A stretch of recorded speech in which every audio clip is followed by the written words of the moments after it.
Okay, here's a question for you. Let's say right now someone was to give you $1 million. Comment below, what would you do with that money?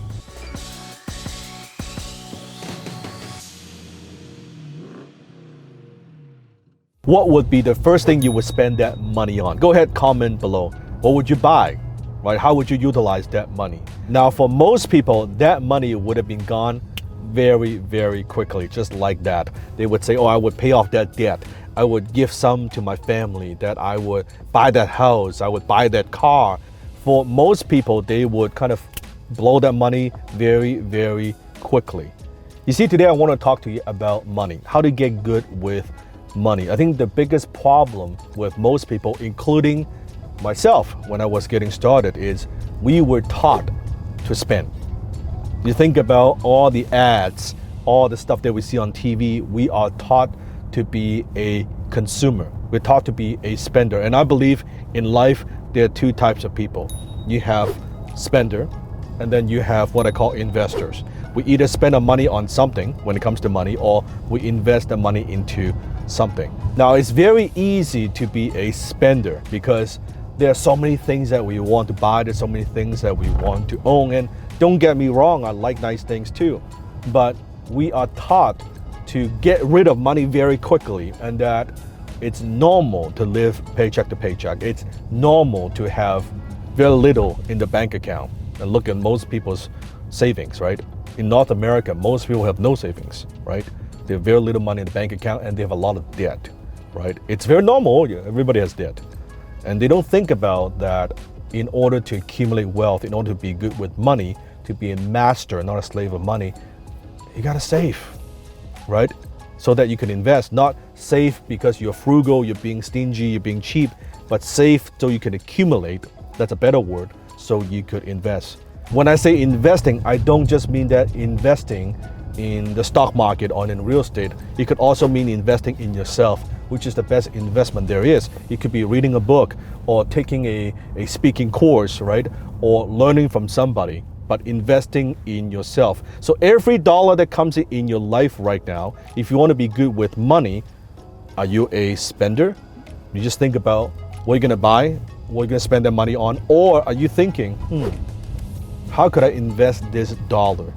How can I invest this $10, right? How can I invest this somewhere so the money would grow? When you make that paradigm shift, that mindset shift, looking money not as a tool to spend, but looking at money as a seed that you can plant, that it would grow, that changes how you deal with money. So you get your joy and satisfaction and fulfillment from actually seeing that money grow, but not as a spender of just, you're just gonna spend that money and then it is gone. Now you might say, but then I'm not making enough money. Once I make enough money, then I will invest. That is a lie. As a human being, we're very good at deceiving ourselves, because that's how I used to think. Think about it.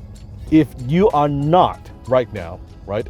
If you're not investing $20, buying a book or something like that, or doing something, right? Or that $100, when you're making 10, 20, 30, 50,000 a year, what makes you think you're going to invest thousands of dollars when you're making, let's say, $200,000 a year? You won't, because you don't have the habit of investing. It is not the amount that counts, it is the habit that counts. If the little money that you have, you're not investing, even a few dollars, a few bucks, bigger money, you definitely won't write that check, because you're not writing that check even with the little money that you have. So it is the habit that makes all the difference in the world. So my recommendation, it is to start small, right? Even you're putting aside as little as a few dollars, put in a little jar, I don't care, right? It's just a few bucks. Let it accumulate, get in the habit. Even though you're in debt, that's okay, you're gonna pay off that debt, but you need to develop the habit of accumulating capital so you can deploy that capital. In the beginning, maybe you don't have enough money to buy an investment, to invest in whatever.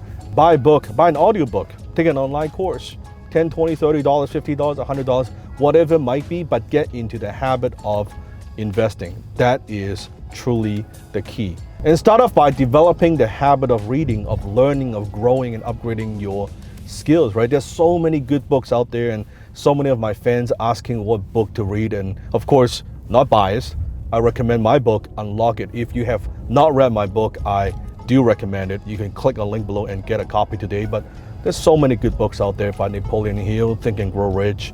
There's so many good books on motivation, on success, on business. I mean, there's so many of them, but just start somewhere, right? Making that paradigm shift, developing the new habit of an investor and not just a spender. And that's the very first step that you need to take to be good with money. Until then, I'll see you in my Bentley.